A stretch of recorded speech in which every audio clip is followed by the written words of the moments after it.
Well, here we are again with another pair of running shoes. And the current pair that I've been running in, I would say have about 200 miles or so on them. And I don't run exclusively in my main running shoes. I typically run, I run outdoors, usually with the same pair of running shoes. And then when I'm at the gym, I use basically my previous pair of running shoes, so to speak, as my gym shoes, and then I will occasionally run on the treadmill. I also do cross train while at the gym, for cardio.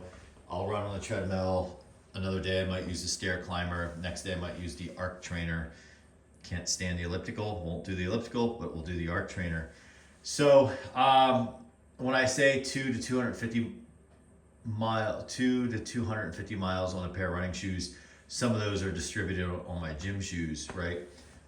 So my doctor has told me years ago that based on my height, my weight, really my weight, not being a fat guy, I'm a muscular guy. I am not, when I say I'm a runner, I'm not a 150-pound marathon runner.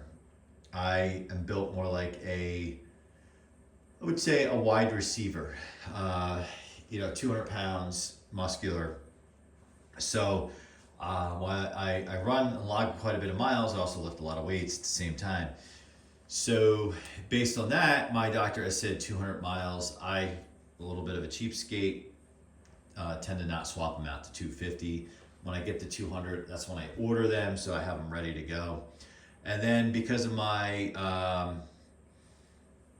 maybe OCD, I don't just put them on and go out for a run. When I get the new ones, I actually will wear them to the gym for the first week just to kind of move around in them, kind of break them in. I don't know if people still break in shoes like they used to. I used to always remember getting shoes and they would be stiff. My parents would say, you got to break them in. You got to break them in. But anyway, it's more of a mental thing for me just to get used to a new pair. So let's open these up. I don't even remember what color I ordered. I usually don't care. I usually try to order. Usually when I order the ASICS Gel Nimbus, I try to order the previous generation because the price is significantly less and they're brand new still. It's like you can still get the previous generation iPhone for less money.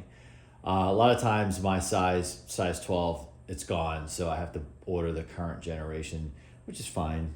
Pay a little more money, but it's a good investment. So, and then secondarily, I try to get a color that I don't have because I have a lot of old running shoes. So when I had multiple locations, when I was in the Midwest location for work and my primary location, I would keep my previous running shoes there. And then as another set for the gym. And then in my primary location, my running shoes, another set for the gym.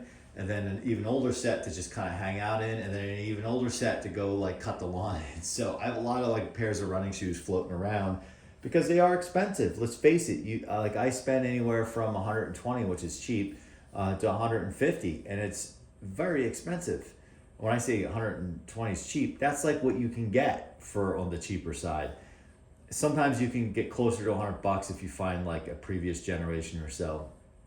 I did at one point used to buy pre-owned shoes. They would be tried them on, went for a run, didn't like them, selling them.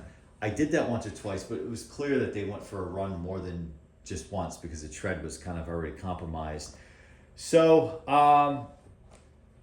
I try to wear the death out of my running shoes after I'm done running in them. Downgrade them to gym shoes, downgrade them to hanging out shoes, downgrade them to lawn shoes. And I end up getting 2 years out of each pair, through my OCD rotation. All right, so these, where did I go? I went with this. Now look, would I walk into a store and buy a pair of shoes like this? No. I frankly don't care what color they are, as long as they're not maybe the same color as the previous shoes I have. And I have a current 2 pairs of shoes like that in my rotation right now, and it's really obnoxious to tell them apart. But these were like a black or dark blue, but they all seem to have like this like color stuff here. Whatever, it's fine. I just go for runs in them, not a fashion show. Now, this will be my third generation with this style shoe. What do I mean by that? I mean the thicker sole, where the previous generation had a thinner sole, but it also had more tread. There's like really not much tread on these, and it's fine for dry, even if it's wet outside running. But I'm telling you, you get any adverse conditions with frozen precipitation, even just like a dusting, it is slip city. I have a all blue pair of these that I don't have right here with me, I don't think, or handy with me. I have them here, but they're just upstairs. I remember that was the first generation I got that was designed like this, and I got them in February, and I was out there in February, and I had to basically high knee to run through like dusting, or I just like every time I took a step, my back foot would just slip out. So not great for that. Where the previous generations had the Meteor tread, which was a little bit better. But I gotta say, at first, I think this is ugly. Forget the color. Who cares? Say even if this was all white, I think this thicker sole is ugly looking. Like it looks like you're wearing clogs or something like that, or they look like that to me. But now that I'm just coming out of my second pair of this style and into my third pair, they are like cushions. They really, really are. And for the distance running I do, it's wear and tear. At my gym, they just in the past 6 months replaced every single treadmill with high-end treadmills, and they have two amongst they're all great treadmills, but then on top of that they have two that are designed specific for marathon training. So when they're available, I try to run on them. And with these style shoes and those treadmills, whoa, it's like you seriously are running on clouds, and it really kind of helps you out. So the ones that I'm running in today that are kind of outgoing are these. So I actually like these colors, for just talking about how I don't really care about the color. I actually did like these tan pair, kind of cool looking. So the treads here. So I guess there's some wear on them for sure. I just ran 10 miles in them on a few days ago. So these are the Gel Nimbus 26s, and maybe, you know what? These actually might be 25s. These might be 25s because these have the same circular treads as my blue ones. And let me just take a look. Let me take a look. I never read the information on these tags. I just tear them off. Oh yeah, these are 25s. Okay, so this was a case where I got the previous generation, or not previous generation, but previous number, if you will. The only difference is color scheme, like all the new ones, or, these are solid, the match, which I actually like better because it all blends. And they went with a more of an oval type tread versus the circle. I always wonder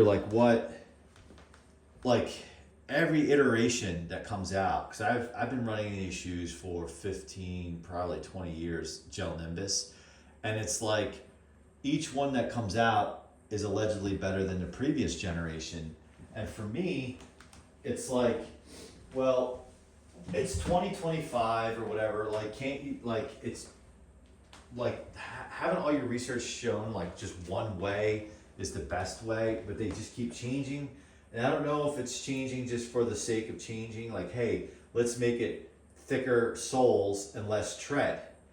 And then it might be eventually down the line, okay, let's make thinner. I don't know. I don't know if it's more fashion or if it's function. I buy them for function because they're running shoes. So I want to show you an example of the shoes that I'm using at the gym right now. And I bought this style twice. These are Gel Nimbus. So you can see this is the previous, before they were so thick with the sole, and the treads look different, right? These treads, when they're new, have way more meat than those. You could tell these are like wound down. These are about to be demoted to just hangout shoes, but they're burned out or flattened or worn out, whatever you want to say. These were the Gel Nimbus, what they call, so you have the Gel Nimbus 25 or 26. These are Gel Nimbus Lite. And it's the second pair I've owned of those. I owned a pair a number of years back, and I couldn't recall if I really liked them or not, but I've had so many running shoes over the years. There's certain actual ones that I specifically will remember, or if I see a picture of myself in them, I'm like, oh yeah, I forgot that I had those. I did like those. So I had these a number of years ago, and I think I liked them. So probably about a year or so ago, I saw them on Amazon. They're older generation. They were inexpensive, but they were the light version, which just actually, that's what they are. They're like physically lighter. There's like less material in them. And I hated, I got these, I hate these shoes. I couldn't wait to be done with running with them. And then when I sent them to the other, location and used them as running shoes there and whatever, now they're at the gym. If I'm going to run on the treadmill for anything more than 4 miles, I won't even wear them to the gym. I just throw on my running shoes and go, just because I feel like I am walking barefoot. And I guess for some runners, that's what they want. It's totally cool. Like, I get it. Like, every runner is different. But for me, I just, it just, more things ache. Or if I'm already aching, because say if I came off of a long run and then I'm doing a recovery run the next day, I feel like every pebble in these, and I just never really enjoyed them. So these will be demoted to hanging out shoes. Which at that point, well, I will like them because they're just kind of hanging out and they're light. They're not these bigger shoes. And I don't know what generation of these. That's one thing about, I don't know why they hide. It's like they hide it because they don't want you to show how old your shoe is. Nimbus, it says on the side, and maybe on the inside, no. My feet have shoes, their feet have worn off some stuff inside, so this is, it just doesn't say. Well, they're made in Indonesia. Yeah, so it doesn't say. I gotta imagine it's like low. Yeah, if these are 25s and the others I showed you are 26, these are probably got like 23, 24, somewhere in there. It was definitely before they switched over the tread and the pattern. But I've seen these. I saw these. They still make the light versions. Oops, I keep hitting that tripod. I'm sorry. They still make the light version. I definitely didn't order them for obvious reasons because I just don't enjoy them. I just like the traditional Gel Nimbus. All right, well, here you go. Another unboxing video of running shoes. I think this is the third pair I've unboxed this year. As of this recording, it's June. Who knows when this will air? As I talk about my other videos, I make a lot of videos and then I have to go sit down and get them up on YouTube. But if you're looking for a running shoe, again, my size, I'm 6 foot, I'm 200 pounds, and muscular build. This works for me. This may not work for everybody, but if you are roughly my size, then I recommend trying these out, whether you, and I'm not a foot doctor, I'm not an expert, but this is just what works for me. And if you're kind of searching for a running shoe, certainly I would recommend trying the Gel Nimbus. I don't get paid by ASICS. They don't send me free shoes. I would be gladly, I'd be very happy if they would. That would make me very happy, especially since I purchase a new pair. I'm typically running at a clip of 100 miles a month. So do the math, and then pretty quickly you can see how they can expire. All right, well, let me know in the comments what you do if you're a fellow runner, cross trainer, whatever you may be, weekend warrior, athlete of all ages, shapes, sizes. Definitely want to hear what you do. And I appreciate your time. And if you haven't already, please subscribe. Love when you guys do that. And hit that like button. See you soon.